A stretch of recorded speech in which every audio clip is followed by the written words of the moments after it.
And I think we're live. Testes? Testes? Testes. So, this is Complete Geek, where we talk about everything goofy, nerdy, nerdling, nerdsy, and geeky. I'm one of your hosts, Whiskey Gamer, and this is our other host, Violent Desperado. Violent Desperado. So, how's it going tonight, man? How's it going? I'm a little tired. I haven't had sleep in a few days. Hey, sleep's overrated. You should just be like me and run off of pure whiskey and anger. I've been seeing little creatures running around. Get down! So we got a couple topics we're gonna knock out tonight. Our first one, which I think we could brush up with, is mobile gaming. Gaming, so, the mobile variety. Right. And so you and me, we both grew up with like Game Boys and all that shit. I made a little green screen. Couldn't even see it. Everything was just giant pixels, and that was it. Pixelate images. And the sufferings of running out of AA batteries. I remember trying to see in the light little Pokemon as they throw the Pokeballs, and it come out of the bushes. No, the worst part had to be driving down the road, like in your parents' car at night. And you're like waiting for the lights to flash by so you can see what's going on the screen. It was great stuff. But then, I mean, later on, but what you mentioned something earlier. I had me a Virtual Boy. You had a Virtual Boy. I still have me Virtual Boy. You still have a fucking Virtual Boy? Still have it. It gives me headaches and everything. I think you should just, that goes in a museum along with yourself. Are we dating ourselves by referencing all these things? Virtual Boy, what is this? Oh, we've got VR tech and we're talking about Virtual Boy. What is this? Oh, it's a red screen. You put it on your face and it makes you see something. And it gives you a headache after 5 minutes. Yeah, I was about to say, then you go blind and you bleed from all your orifices. Blood shooting out of your eyes. But I mean, did you have a PSP? I still have my PSP. Well, I still have my PSP. Granted, I only ever had 3 games for it. But I believe I only had 3 as well. It was just one of those things where I know that they made games for it. It's just that I didn't necessarily go get games for it. I used to trade. I used to go out and play a game, beat it, and then trade the game for another game. Because it was so small, slide in the back, crack. I didn't want to keep the games too long. I only played Final Fantasy VII, Crisis Core. Oh, Crisis Core. I loved that game. Amazing game. Absolutely fantastic. I want to go back and play that now. I need to hunt up my PSP.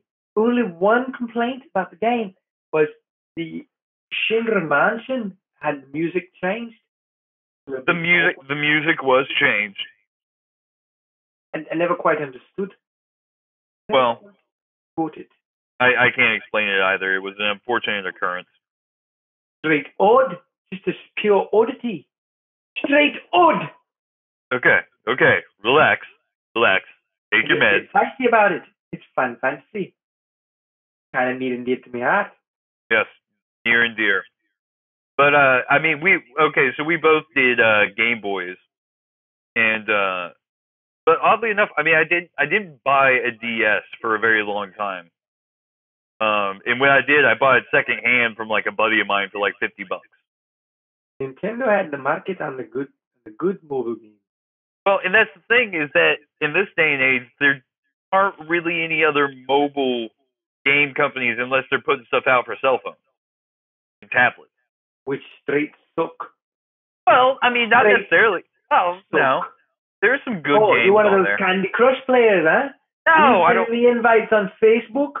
Yeah, okay, so maybe I do send an inviter out for Candy Crush. I don't care if you're level 34 in Farmville. I don't care. Listen, I'm not talking about those fake digital farm. I'm not talking about those games, and you know damn well I'm not. What about Fallout Vault? the one that was on mobile. I'm too busy upgrading my clan in Clash of Clans. Oh, don't get me started on Clash of Clans. I hated that shit. I got addicted like it was fucking crack. No, no, no. But you were right when you said it earlier. Nintendo has the mobile market pegged, and all the other competitors have kind of just given out on it. You know? I've got a much more robust market for those sorts of games. Oh, that's true. That's true. Bunch of people walking around all the time. Well, plus Pokemon. You know, never get tired of Pokemon. Never get tired of the Pokemon. That being said, I think I only know the first generation, and I know There is only red and blue and yellow and yellow. or green if you prefer. Don't think I've played green. No, I mean green. Well, that was the Japanese release. Oh yeah. So Nobody cares about Bulbasaur. but I mean that now. Stupid plant. I actually think that Nintendo's console is just gonna die. Like their new console is just gonna die, and that they need to shift their focus straight up to the mobile platform, and that's just all they need to shoot for. I don't think Nintendo is going to do that. That's the route that Sega took, and nobody talks about Sega. Listen, let's not talk about Sega, okay? That's some painful memories there. You know, Do you own a Dreamcast? Still have my Dreamcast. I don't have my Dreamcast anymore. Thank you. Still have. I even have the little Tamagotchi that they sold you as a memory card. Actually, I have a line to get another Dreamcast. That's how much. I think I just dated myself by saying the word Tamagotchi. Listen, we dated ourselves when we started talking about Dreamcast, okay? The little digipet. You're the digital pet? Oh, the Digipets! The digipet. Oh, man. I wonder what happened to all my dead Digipets. Do you remember the Nintendo not Nintendo. Sony tried to come out with the PlayStation version where you had a chocobo and you raised your chocobo in your little Tamagotchi and inserted it into the game. What? Didn't catch because they suck. Oh. Oh. Suck. Hey, you stop raining on my fucking memories, okay? Little piece of shit. Your dated old memories. Hey. I shat all over them. All over them from the Highlands with a bottle of the finest scotch. And I sips it and I poops it out. What about brandy wine? Acceptable. Yeah. Acceptable. I mean, speaking of which, we can roll right into our next topic, which is our real topic, which is, you know, Lord of the Rings. Ooh. Yeah. The Rings. Yeah. Which I mean, you're in full Rings mode right now. But I had no idea. So my first exposure to Lord of the Rings was because I read a shitload of books when I was a kid. My stepdad just picked up this set of 4 books, and I was like, "What the fuck are these? Why are there people with swords? But what are these things with pointy ears on here?" And he handed me these books. He's like, "Read from here to here." And so I read these. And of course, I started out with The Hobbit because of course you do. And I read through the whole series, and I was just blown away by this incredible world that was constructed and all the fucked up shit that happened in the middle. So my first exposure to Lord of the Rings was as a child. I saw the animated feature film. Oh. It was frightening. That's... It went all the way through the 2 towers, but didn't finish the book. Yeah, congratulations. So as a child, I never really understood that I wasn't watching a complete feature. There was no resolution. Well, I mean, now, of course, we have not only all 3 of the Rings books, but then three of the Rings movies. But then they took the Hobbit book, threw a little Silmarillion in there, and created three more movies. There's actually the Tolkien edit that you can find it on certain torrents, but it's cut the film basically into two parts. So all the Silmarillion exists as a separate film, and all of the Hobbit is its own entity. Wow, that'd actually be really cool, kind of interesting to watch. And then it cuts out a lot of the crap. The crap. all that there bullshit we love so much. Complete unnecessary, like a love story between dwarfs and a character that doesn't appear in the story at all. Well, I think we missed out on some things. Like they didn't really go. I missed out on like a plot, like coherent film. I missed out on CGI monsters that completely disappeared in a battle that made absolutely no sense. Listen, okay, don't hate on Smaug. He looked awesome. No, Smaug was amazing, and that's because it was Benedict Cumberbatch. Oh, you got a hard on for Benedict? Benedict Cumberbatch. Yes. He was bloody Sherlock Holmes. Well, he was Sherlock Holmes. Literally was bloody Sherlock Holmes. Doesn't he have another role coming up? Doctor Strange. That's right. He's gonna be Doctor Strange. I forgot all about that. I don't know. I don't know. I hopefully he's gonna be good. Can't wait. Personally. Or it could go the way of the Green Lantern and just devolve into. Highly doubtful. He's done beyond what should even be capable in film. How many times has somebody tried to make a Spider-Man movie? And God. Spider-Man had more lines than Superman had in his own movie. Bloody mess. But we're supposed to be a cameo character. Who Spider-Man was? Supposedly, he had more lines than a main character in another film. Yeah. It is what it is. Amazing. Benedict Cumberbatch. Smaug. So, getting back to frightening dragon. Getting back to Lord of the Rings, and I guess we can set the Hobbit aside for right now and come back to that, because there's some bitching points there. But like, have you watched like the extended cut of the Lord of the Rings? I own it on DVD and Blu-ray. And so you've sat down and done the epic trial of making it all the way through with a couple of cases of beers. Completed it several times. No alcohol necessary. Whoa! I said necessary. Rules. I didn't say necessary. It adds to the overall experience. Yes. Necessary. Remember the rules. Anything that can be fun sober can be more fun drunk. Except possibly jail. I disagree with that statement. But anyways, so alcohol, the cause and solution to all of life's problems. Indeed.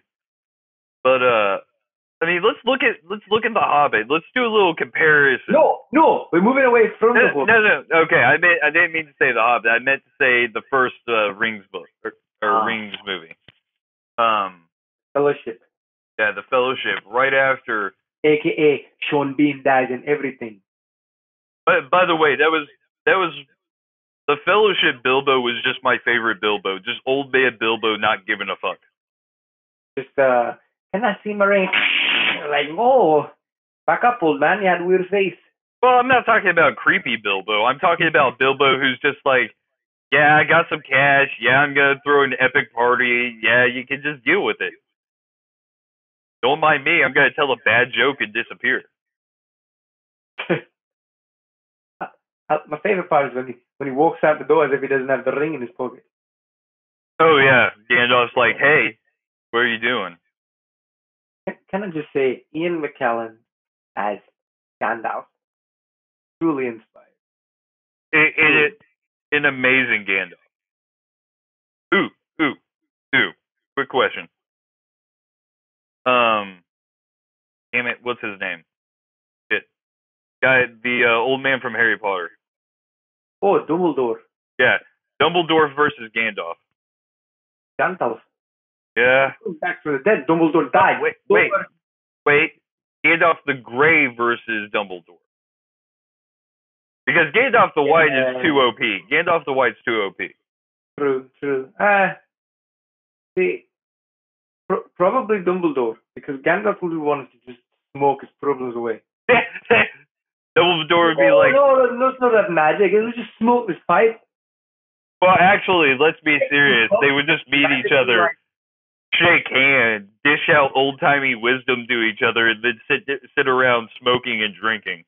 Smoke a bowl with phoenix fire. But I don't know why that popped into my head. But I get some gilly weed for you. That always, like, I can't believe it. I didn't realize what that was until I was like 14, and then I was like, "Hey, wait a minute." I must say, when watching Lord of the Rings, I wanted more of Gandalf the Grey. Like, just the Grey Gandalf is just such a more robust character. Gandalf the White's more stoic and, albeit more powerful, he just is. And then we got the Hobbit, and I was like, oh, never mind, I changed my mind. So yeah, Gandalf the Grey is definitely more personable.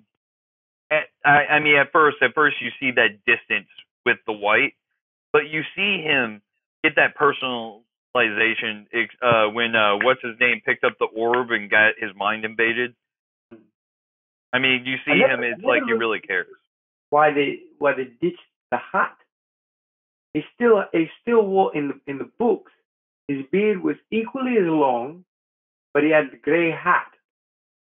Yeah. He completely shelved the idea, made him look a bit younger, and then just ditched the hat. I thought that was a hat. What are you referring to? From Gandalf the Grey to Gandalf the White. Oh, ditching the hat? Yeah. That was kind of a raggedy hat, dude. But stop.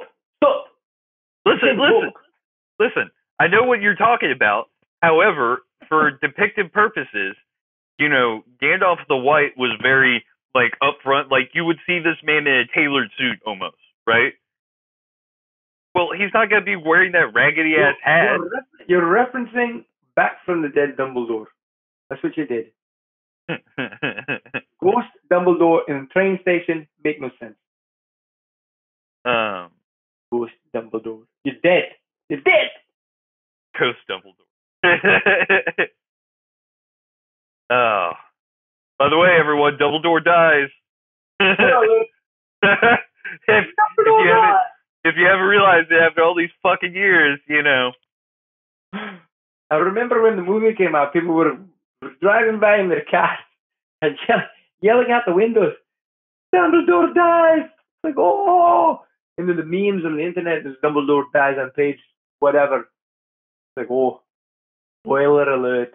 So are we gonna take this into a Harry Potter conversation now? Harry Potter. Listen, I don't want to talk about Harry Potter because Alan Rickman just died, and I haven't had time to grieve. Oh, come on! It's been months. Spoiler alert: Alan Rickman died. Oh, Alan Rickman! Spoiler! My favorite role of his is also involving another Lord of the Rings alumnus, which is Hitchhiker's Guide to the Galaxy. He played the robot Marvin. Yep. Yeah. Stolen little robot. Although that Hitchhiker's never, that movie, although good, did not, I have to admit, live up to my expectations. Bite your tongue. Hey, I'm being honest. If you want a true to telling, the visual depiction of Hitchhiker's Guide, then you need to look up the BBC TV series. If I wanted that, I'd have hired Zack Snyder. You want to hire shit, you broke ass bastard. I would have started a Kickstarter. Okay, you keep talking about these Kickstarters that you're not going to start because they don't kick. They're in draft. Okay, they have not gone live. Draft. Well, we're getting off topic of our topics. What are we talking? Okay, you have a choice from here on out. Walk up to a mountain and they drop it in. So I'm going to go ahead and jump straight to the chase. Everyone always complains about the eagles not being involved, when in fact the book addresses this quite seriously. So the eagles are like their own peoples. They have their own culture. They have their own conversation. They stood out of the battle until it was convenient for them, which was at the end. Yeah. So conversation is done. Eagles, America. Well, oh wow, great reference there. I love what you did with that. Nice, Dick. Well, I mean, it really is it is more or less a depiction of World War II. We all know this, and if you don't know this, then you should probably go eat a bag of dicks. I mean, it really. That's this. A whole bag of dicks. Whole bag, all of them. But settle down. So I mean, everyone. Is it sad that I kind of wish that Sam had just pushed Frodo into the volcano at the end? So just been like, fuck you. Sam didn't have the balls to do that. No. Truthfully, I will say that movie had, even though I knew the ending because I read the books, the movie did such a good job in that particular scene. It really did. I really did question whether or not they were going to change the ending. And if I'm going to be honest with you and with myself, I would go out on a limb and say that what they did with those three movies is exactly what I wanted. You know, was everything perfect? No, but the detail and everything that they put into it was exactly what I wanted. One of the most emotional scenes when Aragorn says, "My friend, you bow low." Like, yep. Dear God. Yeah, that right there was touching as shit. The move, like, I cannot even deal with myself. And yet, 10 years later, no one knows who hobbits are. I want to. Who then? Smite them now. Smite them now if they don't know what a hobbit is. And that's not. We're not talking about anything coming from the Jersey Shore. Not really. Hairy toes, orange skin, potatoes. But so now let's bring it back to the thing that we really didn't want to discuss, but we're going to have to nevertheless. The music in the Lord of the Rings. No. It's the Hobbit movies. Oh! Take thy knife from out mine heart. They weren't bad necessarily. The first one was good, and the second was good. Just Battle of the Five Armies sucked. Yeah, I wasn't a fan of Battle of the Five. Amazing, but Battle of the Five Armies made no sense. It was literally just one long battle scene. It didn't actually have resolution. The fight just stopped. There was you didn't see any actual victory. The fight just simply stopped. Yeah, I mean, it would have been better if they had just shown, the armies pushing back and forth against each other more. Or they could have done just like the books, where Bilbo passes out, and when he wakes up, the war is over. Which would have made far more sense, but it would have actually been quite hilarious. It almost seems as if Bilbo was the main character in the first two films, and in the Battle of the Five Armies, he didn't do anything. He just witnesses. Yeah. It should have been two films. If in reality, I think it would have been 5 one film. If you wanted to add some of the extras, and you were going to do an extended cut anyway, sure, 3 films. But when they said they were releasing an extended cut of all 3 films, I said, what? No, no, these movies should not be comparable to Lord of the Rings. It's a much larger story. The Hobbit is a children's tale. Well, I think that they seriously could have done The Hobbit in one book, or one movie, and then they could have said it, they could have called it like Gandalf's story or something like that, and then Or done the something like parallel. the Silmarillion. No, not Silmarillion, because there's way more to the Silmarillion, that Bible called the Silmarillion, than just that piece. But they could have called it like but what did they call them? The when he was living in the forest, what did they call him?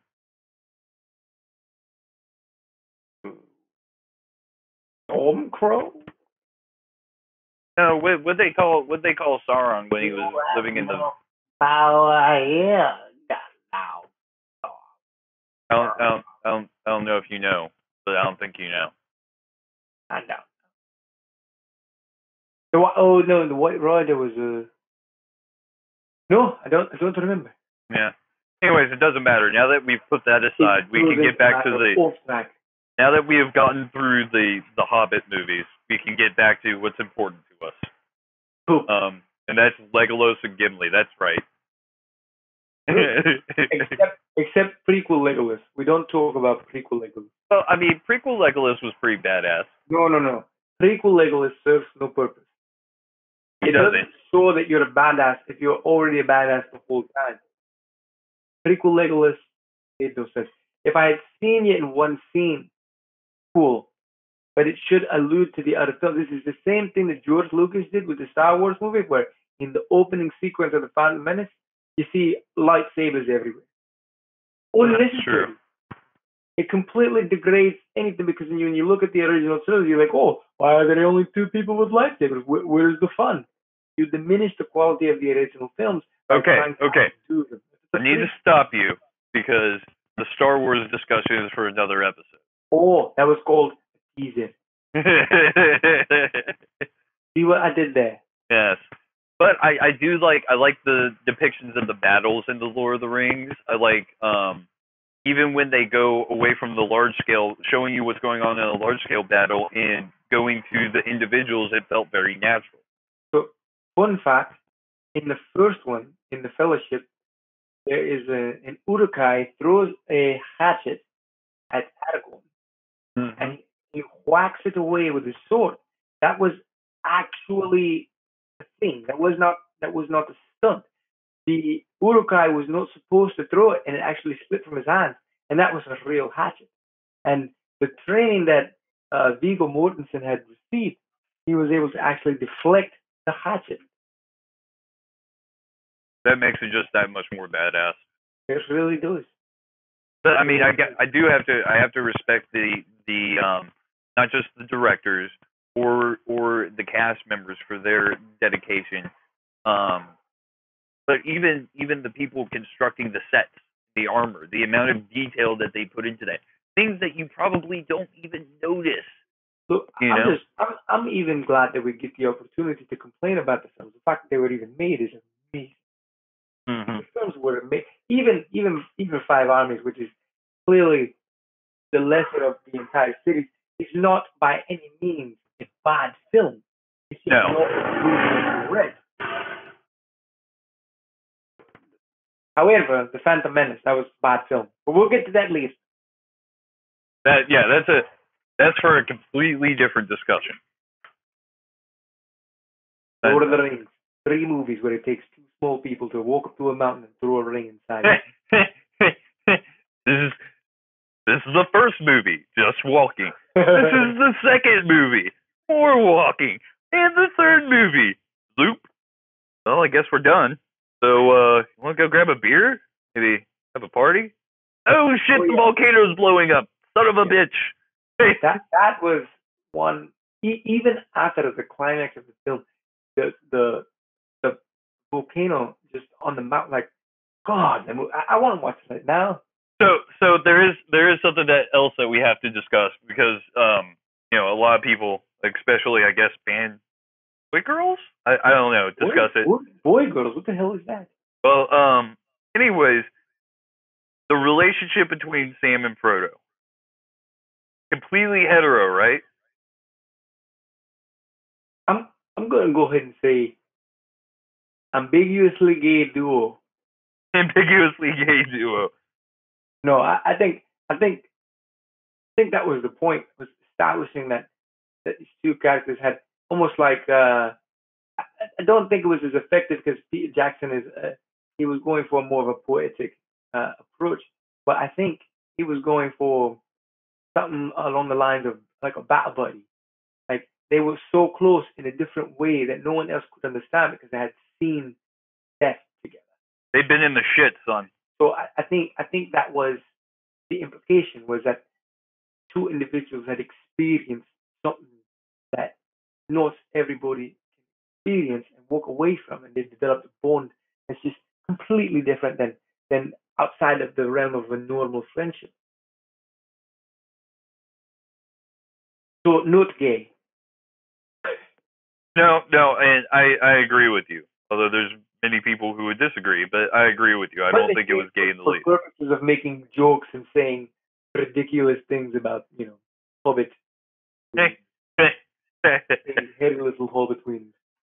Well, Frodo definitely had a thing for Bilbo, all that jazz. I mean, then just the name Bilbo. Bilbo. Right. Baggins. Baggins, yes. Shire. Wow. So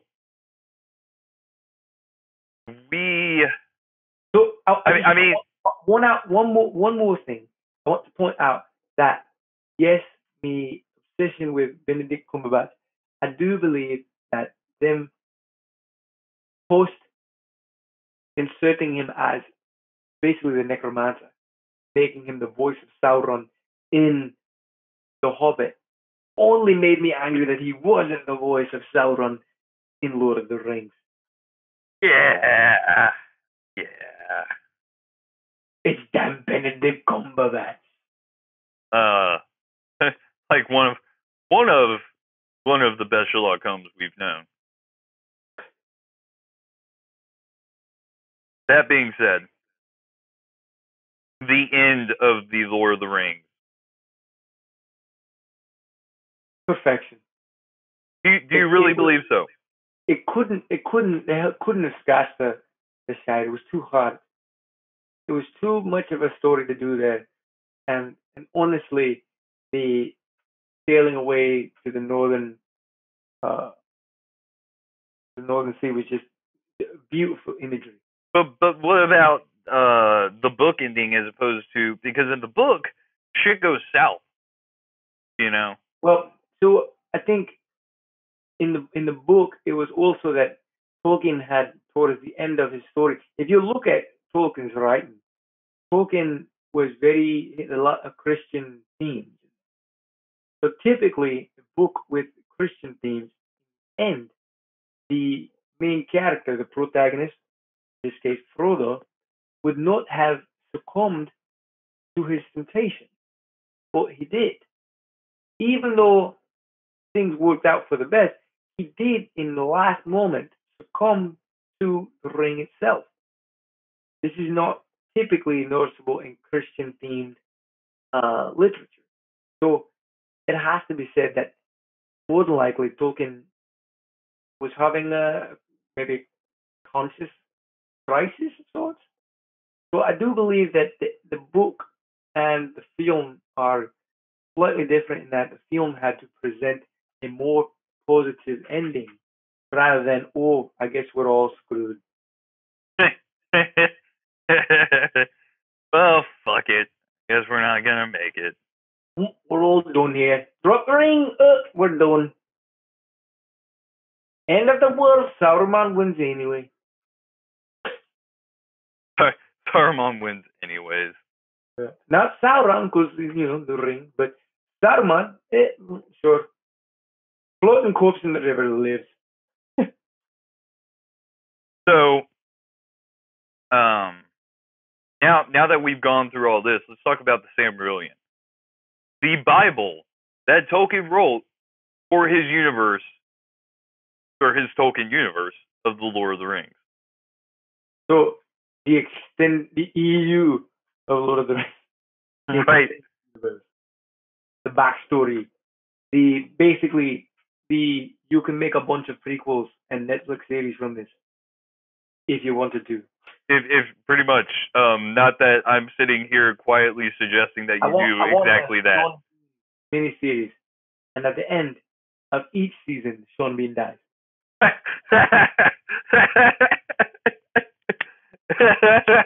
I want every major character that is of importance that is going to die be replaced with Sean Bean episode in which said character croaks. No, but you don't understand. I'm supposed to die. Lord of the Rings 4, Sean Bean lives, but not for long.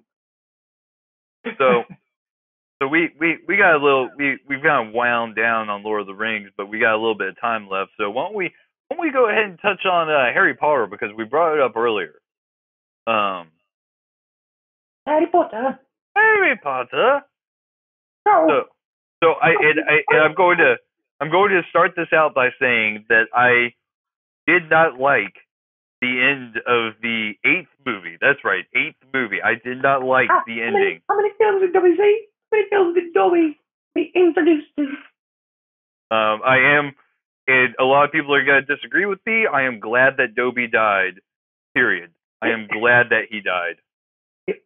It served its purpose. Do you know what Dobby reminds me of? Jar Jar Binks. It was like having Jar Jar Binks die. No. That's how good I felt. No. Totally off base. Jar Jar Binks is a travesty. Walking travesty. Awful. Dobby, though albeit slightly annoying, was a heartfelt character who was tragic. Jar Jar, nothing tragic. Just simply a walking tragedy on film. I will agree that if I have a choice between Dobby and Jar Jar, that Jody and the Pussycats. Jody and the Pussycats. Jody. But if I have a choice between Jar Jar and Dobby, it's Dobby at least can do fucking magic. Jar Jar is just kind of useless. Hurry! Out! Plus, Dobby's slave ass can clean the fuck out of my kitchen. Dobby with the soak. But I mean, did you read all the books when they were coming out, didn't you? So no, I actually stopped reading around Half-Blood Prince when everybody went around yelling, "Dumbledore dies on page whatever." I was, oh well, I'm not reading this anymore. So I stopped. I didn't actually read the books initially either. I saw the films first because I thought they were books for children. So I never gave it a shot. And so I went to a relative's house and they were watching Prisoner of Azkaban because the Goblet of Fire had come out in the movie theaters. And so I ended up watching Prisoner of Azkaban and thought, oh, this movie's actually really good. And then I watched the first one and I said, oh, this movie is actually for children. And then I watched the second and said, oh, it's slightly darker, but this is nothing like Prisoner of Azkaban. But no, it gets for Goblet of Fire looked amazing. So, albeit Goblet of Fire was the first one I saw in the theater, so I kind of lean on it as my favorite. And it's also the one where the whole series kind of spins forward. Everything changes in Goblet of Fire. Although I do have to say, the Order of the Phoenix had more magic, and it's probably a better film, but I just kind of have this emotional tie to Goblet of Fire, and the soundtrack, for some reason, the soundtrack in Goblet of Fire is phenomenal. I'm not even sure if I can shake this accent anymore. I might just show up at work. just talking like a goofball. Yep, completely lost himself. Well, I think something that always bothered me about Harry Potter is that it would be well, not besides Dobby. No, it's in one book it would be like everyone's on Harry's side. He's the most popular kid ever. And then in the next book, they'd be like, "Fuck you, Harry Potter. You're a worthless piece of shit. Why are you betraying the whole wizarding world and killing us with snakes and such?" And then in the next book, everyone's back on his side again. That makes sense though. Look at celebrities. Happens all the time. Oh, I'm so happy this celebrity did this. It's like, oh, let's see a picture on Instagram, and then oh, this celebrity's farting in public. I don't like them anymore. They're just vulgar. I guess that does make sense. Also, like, this might be an unpopular opinion, but Harry Potter was a terrible wizard. Like, both his parents were badasses as wizards. Everyone who was, like, training him up was a badass at wizardry, and Harry was just a shitty wizard, more than mediocre. His entire existence served a purpose that he was ordinary. But I think that was what J.K. Rowling was going for, was that he was simply ordinary. It's like the Lego movie. We're all special because no one is special. Right. But I feel like she made him too ordinary. Like, he was way too subpar. Like, the only thing he could do was fucking cast a Patronus. That's the one thing. Look at the end. Well, I think that's not Harry's real power. I think Harry's real power was inspiring others to do the right thing. How corny is that? Huh? Really corny. But I think even more so when you look at the ending, when it flashes forward in the films, it flashes forward and you see them as adults, just like look at this lame old man. Look at this dude. This dude kills Voldemort. And look at him. He's all lame. He's old and lame. You got kids and they're like way cooler than him. They're like, look at this old. Look, he's got a big belly. Wow, that was. What the fuck was that? I don't know. I was upset about Harry being lame. Well, so you were upset the entire 8 movies? No, I was hoping it'd be like Spider-Man, where he starts off as like a lame with glasses, and then he realizes his true potential, like he defeats Voldemort, and then he's like in the books he becomes this great orator. Yeah. And then in the films he's just like, yeah, you're an orator, but you're like, like a cop. You're just some donut trumping orator. Like nom. Yeah. Oh, I make me a magic little donut here, and I go out and catch me some fake bad guys because I caught the best bad guy in all of history. So what are you thinking about this new movie that's coming out based in the Potter universe? I think it looks good. It does look really fucking good. It does look good. Not only that, but we're seeing this from the perspective of an adult wizard. Like, this isn't some like kid sitting there working his way through. And it's expanding the whole world. Like they're going to the Americas. Yeah, they're doing what we all asked for, going to America. Fucking Americans. Well, J.K. Rowling has established that there's not just there's more wizarding schools. So that we'll get to see the Romanian school, the Hungarian school. There's like a Chinese wizard school because of course there's probably millions of Chinese wizards. Oh, I would actually really dig seeing like the school in Australia and like the school in China and the school in Africa. That'd be really fucking cool. Yeah, and then we can start whitewashing all the villains that would come from there. Are they? I don't know. Well, awkward silence. Potter! Harry Potter! Harry Potter! All right, man. I guess that's another one down on the books, if you would. Oh, there it is on the books. We're talking about Lord of the Rings, and we were talking about Harry Potter. So I guess on the books is the pun in itself. Huh? That was go kill yourself. Go hang yourself in a closet while masturbating. I would. You're making a David Carradine reference? Are we talking about Kill Bill anytime? All right. So or is that the Game of Thrones reference? I haven't seen the episode. I've only seen Ollie just dang it. You haven't. Ollie dies. Spoiler alert, something else happens. I don't know. I don't fucking watch the show. I haven't seen the episode. I'm going to watch it now. So you wanted to know about Bran and how he's running Ollie dies. No. John redies. No more dragons. No. Six Look. more dragons are born. Yeah, I'm turning my headset off. Okay. What was I gonna do? So, Oh yeah. So oh, this was the beginning of our epic 3-part nerd quest.